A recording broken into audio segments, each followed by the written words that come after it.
श्री शिवाय नमस्तु भयम। दोस्तों, जैसा कि आप सभी लोग जानते हैं कि 19 नवंबर 2025 यानी बुधवार को पड़ रही है मार्गशीर्ष महीने की चतुर्दशी तिथि। और दोस्तों, ये वह तिथि है जो मार्गशीर्ष महीने में पड़ने वाली सबसे बड़ी तिथि है, क्योंकि ये बुधवार के दिन पड़ रही है, जो बहुत ही खास है। और दोस्तों, आप सभी लोग जानते हो, बुधवार चतुर्दशी तिथि का अगर सबसे बड़ा कोई उपाय है तो वह 5 गेहूं के दाने वाला उपाय है। तो दोस्तों, इस बुधवार चतुर्दशी तिथि के दिन आप लोगों को इस वाले उपाय को जरूर करना है। बहुत सारे लोग होंगे जिन लोगों ने इस उपाय को न किया हो, मतलब पूरा साल निकल गया, उन्होंने किसी भी दिन इस 5 गेहूं के दाने वाला उपाय को न किया हो। पर दोस्तों, आपके पास एक आखिरी मौका बचा हुआ है, जो कि 19 नवंबर बुधवार चतुर्दशी तिथि के दिन है। तो इस दिन आप लोगों को इस वाले उपाय को जरूर कर लेना है। भले ही आपने पूरे साल भर इस उपाय को किया हो, पर अगर आपने इस मार्गशीर्ष महीने के बुधवार चतुर्दशी तिथि के दिन अगर इस वाले उपाय को कर लिया, तो आपको इस उपाय को करने का वो फल मिलेगा जिसकी आपने कभी कल्पना भी नहीं करी होगी। इसीलिए आप लोग इस वाले उपाय को एक बार जरूर कर लेना, ताकि आप लोगों के हाथ से ये मौका ना जा सके और आपको इस उपाय को करने का फल मिल सके। दोस्तों, ये उपाय पंडित जी ने अपनी अभी की ही शिव महापुराण की कथा में बताया है, जिस उपाय को आज हम आपको बहुत अच्छे से समझाने वाले हैं। इस वीडियो को देखने के बाद इस उपाय को समझने के लिए आपको कोई और वीडियो को देखने की जरूरत नहीं पड़ेगी। तो चलिए दोस्तों, उपाय को शुरू करते हैं। देखिए, यह इस मार्गशीर्ष महीने के बुधवार चतुर्दशी तिथि के दिन यह इतना खास होता है, इतना महत्वपूर्ण होता है। देखा गया है, कभी कभी बड़े बड़े पूजा पाठ अनुष्ठान से जो मनोकामना पूर्ण नहीं होते, वह मार्गशीर्ष महीने के बुधवार चतुर्दशी तिथि के दिन एक छोटे से उपाय करने से ही आपकी मनोकामना पूर्ण हो जाती है। और बहुत सारे लोगों ने इस उपाय को किया भी है और उनको इस उपाय को करने का फल भी जरूर मिला है। अगर आप लोग भी इस उपाय को करना चाहते हैं तो आप इस उपाय को पहले अच्छे से समझ लेना, सुन लेना, उसके बाद करना। आपको इस उपाय का फल जरूर मिलेगा। और इस उपाय को कर लेने से आपके घर में चाहे किसी भी प्रकार दुहक और समस्या क्यों ना चल रही हो, आपको उसका कारण भी नहीं पता है कि भाई ये समस्या किस कारण से चल रही है। उसका कुछ भी कारण हो सकता है, जैसे पितृदोष हो सकता है या किसी भी तरह का मंगल दोष भी हो सकता है। तो इस दिन आप लोगों को यह वाला उपाय कर लेना है। यह एक ऐसा उपाय है जिस उपाय जार करना, जारली, न्यूजेटन, न्यूजेटन, न्यूजेटन, न्यूजेटन को अगर किसी विशेष दिन पर किया जाए तो भाई उस विशेष दिन का जो है वह तो हमें मिलता ही मिलता है। पर हमने उस दिन पर इस 5 गेहूं के दाने वाला उपाय को किया है तो हमें उससे भी बड़ा फल मिलता है, और फल बहुत जल्दी मिलता है, क्योंकि आप इस उपाय को बहुत ही बड़े और विशेष दिन पर कर रहे हो। तो चलिए अब उपाय के बारे में बात करते हैं, लेकिन उससे पहले आप लोगों को यह जानना आवश्यक है कि आखिर यह उपाय किस समय करना है, किसको करना है और कैसे करना है। तो चलिए हम आगे आपको वीडियो में एक एक करके बता देते हैं। लेकिन उससे पहले अगर आप लोग हमारे चैनल पर नए हैं तो हमारे चैनल को सब्सक्राइब कर लेना। इस वीडियो को लाइक करके कमेंट बॉक्स में श्री शिवाय नमस्तु भयम ओम नमः शिवाय जरूर टाइप कर देना। तो दोस्तों, इस 5 गेहूं के दाने वाला उपाय को हमें इस बुधवार चतुर्दशी तिथि के दिन कैसे करना है, किसको करना है, किस समय करना है और कहां पर करना है, ये सारे सवालों के जवाब आपको इस वीडियो में मिल जाएंगे।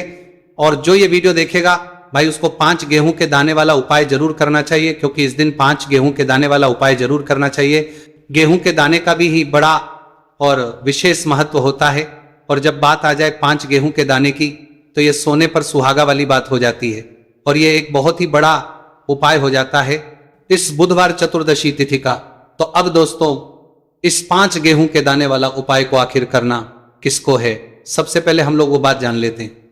तो देखो, घर की जो बड़ी माताएं बहनें होती हैं, उन माताओं बहनों में से कोई भी एक बड़ी माता बहन इस वाले उपाय को कर सकती हैं। और अगर आप चाहें तो अपने घर में से सभी सदस्यों को भी इस उपाय को करवा सकते हैं।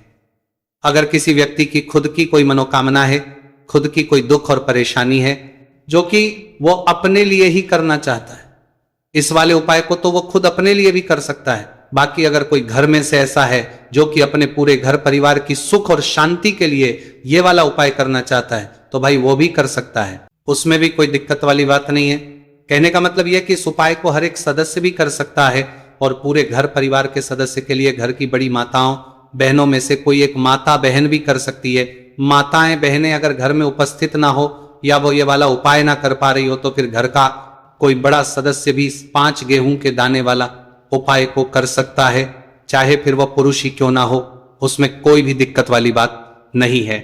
उसके बाद में दोस्तों जो अगला प्रश्न निकल कर आता है वो ये इस उपाय को लेकर के, आखिर इस उपाय को हमें किस समय करना है, सुबह के समय करना है कि शाम के समय करना है। तो देखो इस वाले उपाय को आप लोग सुबह के समय भी कर सकते हो और शाम के समय प्रदोष काल में भी कर सकते हो। अब अगर आप पूछो कि भाई साहब सबसे उत्तम समय कौन सा रहेगा इस 5 गेहूं के दाने वाला उपाय को करने का, तो हम आपसे बस यही कहेंगे कि इस उपाय को आप सुबह के समय करेंगे तो ज्यादा बेहतर होगा, बाकी अगर के समय भी करेंगे तो भी अच्छा होगा, उसमें कोई भी दिक्कत वाली बात नहीं है। तो अब दोस्तों जो अगली सबसे बड़ी और महत्वपूर्ण बात आती है वह यह आती है कि सुबह अगर हम उपाय को करेंगे तो हमें कितने बजे से लेकर कितने बजे तक के बीच में करना है, और शाम के समय प्रदोष काल में करेंगे तो हमें कितने बजे से लेकर कितने बजे के बीच में करना है। सुबह जितनी जल्दी हो सके आप उपाय को करने की कोशिश करना, बाकी किसी कारणवश लेट भी हो जाओ, थोड़ी देर भी हो जाए तो 10 या 11 बजे तक भी आप उपाय कर लेना, पर 12 बजे से ज्यादा देरी ना हो, ठीक है, इस बात का ध्यान रखना। उसके बाद में दोस्तों अगर शाम के समय प्रदोष काल की बात करें, प्रदोष काल का जो समय है होता है वो शाम के 6 बजे से शुरू हो जाता है, मतलब शाम के 6 बजे से लेकर 7 बजे के बीच का जो समय होता है यह समय प्रदोष काल का समय होता है। इस उपाय को 7 या 8 बजे के बीच में भी कर सकते हो, मतलब शाम के 6 बजे से रात 8 बजे के बीच में आप कभी भी इस वाले उपाय को करते हो, उसमें कोई भी दिक्कत वाली बात नहीं है। परंतु बुधवार चतुर्दशी तिथि के दिन कोशिश करना कि समय के अंतर्गत ही कर लो, किसी कारणवश ना कर पाओ तो थोड़ा देरी से भी कर सकते हो, आपको उपाय का फल जरूर मिलेगा। देखिए गुरुदेव ने बताया है कि जो प्रत्येक महीने चतुर्दशी की तिथि आती है वह हमारे जीवन से सारे संकटों को दूर करने के लिए बहुत ही खास होती है। तो देखिए आज के इस पूरे वीडियो में हम आपको गुरुदेव बताए गए 2 से 3 बहुत ही चमत्कारी उपाय बताने वाले हैं। ये तीनों ही उपाय आपके जीवन के सारे संकट और समस्याओं को समाप्त करने वाले हैं। तो चलिए दोस्तों जान लेते हैं गुरुदेव द्वारा बताए गए सबसे पहले चमत्कारिक और विशेष उपाय के बारे में। तो देखिए दोस्तों इस उपाय को करने के लिए सबसे पहले तो आपको मात्र 5 गेहूं के दाने लेने होंगे और इसी के साथ में आपको 1 लोटा जल लेना है। देखिए जल आपको तांबे के पात्र के अंदर लेना है और विशेषकर यह जो जल है आपको अपने घर से ही लेना है। अब देखिए दोस्तों इसी के साथ में आपको जो आपने 1 लोटा जल लिया है इसमें आपको मात्र 1 गुड़ का टुकड़ा भी मिलाना है। पूज्य गुरुदेव ने बताया है कि जब भी हम यह गुड़ का टुकड़ा इस पात्र के अंदर डालते हैं तो यह हमारे जीवन के कई प्रकार के दोषों को समाप्त करने के लिए होता है। देखिए ये जो जल है हमारे जीवन से वास्तु दोष, काल दोष और पितृ दोष को समाप्त करने वाला है, तो इसीलिए आपको मात्र 1 गुड़ का टुकड़ा भी इस जल में मिलाना है। अब देखिए दोस्तों मात्र इन सभी सामग्रियों को सीधे लेकर के आपको पहुंचना है भगवान शिव के मंदिर में। केवल आपको एक विशेष बात का ध्यान रखना है कि आपने जो 5 गेहूं के दाने लिए हैं ये कहीं से भी टूटे हुए खंडित नहीं होने चाहिए, इस बात का आपको विशेष का ध्यान रखना है। देखिए शिव मंदिर बचने के बाद सबसे पहले तो आपको अपना मुख उत्तर दिशा में कर लेना है तथा दक्षिण दिशा में आपको बैठ जाना है। लेकिन शिव मंदिर में यदि भीड़ अधिक है तो फिर आप किसी भी दिशा में बैठकर इस उपाय को कर सकते हैं। देखिए इस उपाय को करने के लिए सबसे पहले तो आपको एक कार्य करना है। आपके पास जो 5 गेहूं के दाने हैं इन्हें आपको अपने हाथ में लेना है और आपने जो ये गुड़ से युक्त जल तैयार किया था ये जल आपको इन गेहूं के दाने पर डालना है। यानी कि आपको ये जो गेहूं के दाने ही शिवलिंग पर गीले के ही अर्पित करने हैं, क्योंकि सूखी चीजें हम कभी भी शिवलिंग पर अर्पित नहीं करते हैं। अब देखिए दोस्तों आपको एक कार्य करना है। आपके पास 5 गेहूं के दाने हैं तो इनमें से आपको 4 गेहूं के दाने अलग कर लेने हैं और ये जो 4 गेहूं के दाने हैं इन्हें आपको एक साथ शिवलिंग पर जहां श्री गणेश जी का स्थान होता है, यानी कि शिवलिंग के सीधी तरफ जहां पर गणेश जी विराजमान होते हैं वहां पर आपको 4 गेहूं के दाने अर्पित कर देने हैं और आपको श्री शिवाय नमस्तु भयम या फिर ओम नमः शिवाय इस मंत्र का कम से कम 11 बार जाप कर लेना है। देखिए आपको 4 गेहूं के दाने शिवलिंग के सीधी तरफ अर्पित कर देने हैं।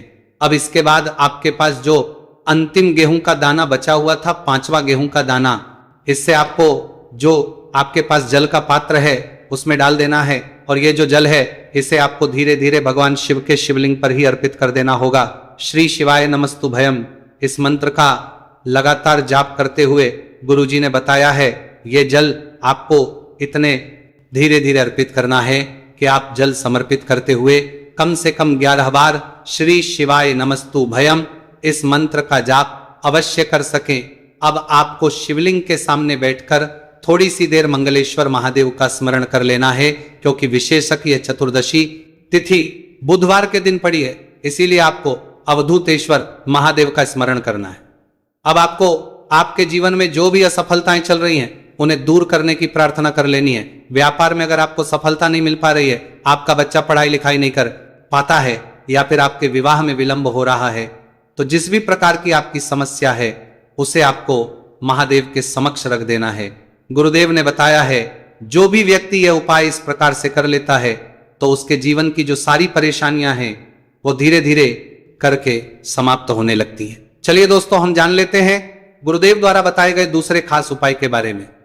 देखिए, ये जो उपाय है आपके जीवन में चल रही कर्ज की समस्या को समाप्त करने के लिए है। देखिए, पूज्य गुरुदेव कहते हैं कि कई बार हम कर्ज तो लेते हैं, लेकिन उससे उतारते समय हमें कई प्रकार की कठिनाइयों का सामना करना पड़ता है, और जब हमारा ये कर्ज नहीं उतरता है तो हमारे दिमाग में केवल एक ही बात रहती है कि एक बार है कर्ज उतर जाए, उसके बाद में जीवन में कभी भी कर्ज नहीं लूंगा। तो विशेष कर्ज से जुड़ी हुई समस्या को समाप्त करने के लिए आपको यह चमत्कारी उपाय करना है। देखिए, इस उपाय को करने के लिए सबसे पहले तो आपको मात्र 1 लोटा शुद्ध जल लेना हो, तांबे के पात्र के अंदर अपने ही घर से।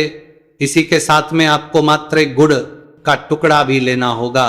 गुड़ का टुकड़ा आपको मात्र छोटा सा ही लेना, और सबसे आखिर में आपको मात्र मसूर की दाल लेनी होगी। यदि आप चाहे तो मसूर की दाल 11 भी ले सकते हैं, या फिर 21, 41, 41, 41 या फिर 108, जितनी भी आपके पास मसूर की दाल उपलब्ध है उतनी मात्रा में आप मसूर की दाल ले सकते हैं।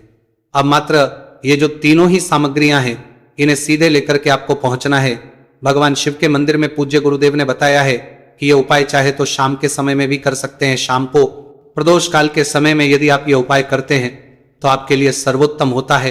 प्रदोष काल के समय यदि आप ये उपाय नहीं कर सकते हैं तो फिर आप ये उपाय सुबह से लेकर के शाम तक किसी भी समय में कर सकते हैं। देखिए, मंदिर पहुंचने के बाद सबसे पहले तो आपके पास जो गुड़ का टुकड़ा है इसे आपको उस जल के पात्र के अंदर डाल लेना है, और ये जो जल है इसे आपको भगवान शिव की शिवलिंग पर धीरे अर्पित कर देना है। श्री शिवाय नमस्तु भयम इस मंत्र का लगातार जाप करते हुए और तुमरुकेश्वर महादेव का स्मरण करते हुए। अब देखिए, आप जो मसूर की दाल लेकर के गए थे इन्हें आपको एक एक करके शिवलिंग पर अर्पित करना है। आपको एक मसूर की दाल शिवलिंग पर अर्पित करनी है, फिर आपको आर्यन मुक्तेश्वर महादेव का स्मरण करना है, फिर दूसरी मसूर की दाल आपको शिवलिंग पर अर्पित करनी है, फिर आपको आर मुक्तेश्वर महादेव का करना है। गुरुजी ने बताया है कि चाहे आप 11, 20, 51 जितनी भी आप मसूर की दाल लेकर के आए हैं उतनी ही बार आपको आर्यन मुक्तेश्वर महादेव का स्मरण करना है, और एक एक मसूर की दाल आपको शिवलिंग पर अर्पित कर देनी है। पूज्य गुरुदेव ने बताया है कि जो भी व्यक्ति लगातार 5 बुधवार इस उपाय को कर लेता है तो गुरु जी ने बताया है कि इस उपाय को करने के बाद हमारे जीवन में धन प्राप्ति के रास्ते कहीं ना से खुल ही जाते हैं। तो इस प्रकार से आप कर्ज मुक्ति के लिए दूसरा उपाय कर सकते हैं। अब दोस्तों, हम जानते हैं तीसरे विशेष और चमत्कारिक उपाय के बारे में। देखिए, यह उपाय विशेषकर ऐसे लोगों को करना है जिनके शरीर में कोई भी रोग हो गया है, कोई भारी बीमारी हो गई, या फिर जिनके बिजनेस में व्यापार में बढ़ोतरी नहीं हो पा रही, लगातार उनका व्यापार ठप होते जा रहा है, या फिर उन्हें अपने नौकरी में पदोन्नति नहीं प्राप्त हो पा रही है, या फिर यदि जीवन में धन की प्राप्ति नहीं हो पा रही है, तो विशेषकर ऐसे लोगों को यह उपाय करना है। देखिए, इस उपाय को करने के लिए आपको मात्र 1 लोटा शुद्ध जल लेना होगा तांबे के पात्र के अंदर अपने घर से। अब देखिए, इसी के साथ में आपको मात्र 5 बेलपत्र लेनी है। देखिए, यदि आपको बेलपत्र प्राप्त नहीं हो पाती है तो आप शिवलिंग पर हुई बेलपत्र को पुनः शुद्ध जल से धो करके उनका उपयोग कर सकते हैं, लेकिन आपको ध्यान है कि जो बेलपत्र है वह कहीं से भी टूटे हुए खंडित नहीं होनी चाहिए। तो देखिए, आपको मात्र ये जो दोनों ही सामग्रियां हैं इन्हें लेकर के पहुंचना है भगवान शिव के मंदिर में। यह उपाय भी आप सुबह से लेकर के शाम तक किसी भी समय में कर सकते हैं। देखिए दोस्तों, मंदिर पहुंचने के बाद सबसे पहले तो आपके पास जो 5 बेलपत्र हैं, इन 5 ही बेलपत्र की डंडी को आपको पकड़ करके और शिवलिंग पर जहां श्री गणेश जी का स्थान होता है वहां पर आपको ये बलपत्रियां स्पर्श, आपको ये बलपत्रियां रखनी नहीं है, केवल आपको टच करवानी है। आपको पांचों बेलपत्र को एक साथ स्पर्श करवानी है। बेलपत्र को स्पर्श करते समय आपकी जो भी मनोकामना हो, चाहे आपको व्यापार, चाहे आपकी व्यापार से जुड़ी हुई कोई भी मनोकामना हो, या फिर आपकी नौकरी के लिए, या फिर आपकी अपनी किसी भी प्रकार की मनोकामना हो जिसके लिए आप ये उपाय कर रहे हैं, तो उस मनोकामना की पूर्ति के लिए आपको प्रार्थना कर ले। और ये जो बेलपत्र है, इन आपको श्री गणेश जी वाले स्थान से उठा करके सीधे शिवलिंग पर अर्पित कर देनी है। देखिए, पांचों ही बेलपत्री आपको इस प्रकार से अर्पित करनी है कि जो चिकनी साइड है वो शिवलिंग से स्पर्श रहेगी, डंडी वाला भाग जलाधारी को रहेगा। इस प्रकार से आपको ये पांच ही बेलपत्रियां शिवलिंग पर अर्पित कर देनी है। अंत में जो आपके पास एक लोटा शुद्ध जल है, इसे भी धीरे धीरे भगवान शिव के शिवलिंग पर ही अर्पित कर देना होगा। श्री शिवाय नमस्तु भयम, इस मंत्र का जाप करते हुए पूज्य गुरुदेव ने बताया है कि जो भी व्यक्ति बुधवार के दिन पड़ने वाली इस विशेष चतुर्दशी तिथि पर यदि उपाय कर लेता है, तो उसके जीवन की कोई ऐसी मनोकामना नहीं जिसे हमारे महादेव परिपूर्ण ना कर सके। तो इस प्रकार से आपको सुंदर सा उपाय भी करना है। तो दोस्तों, ये थे पूज्य गुरु जी द्वारा बताए गए बहुत ही खास उपाय। अगर आपको जानकारी अच्छी लगी हो तो वीडियो लाइक करिएगा। मिलते हैं फिर एक नए वीडियो के साथ। श्री शिवाय नमस्तु भयम।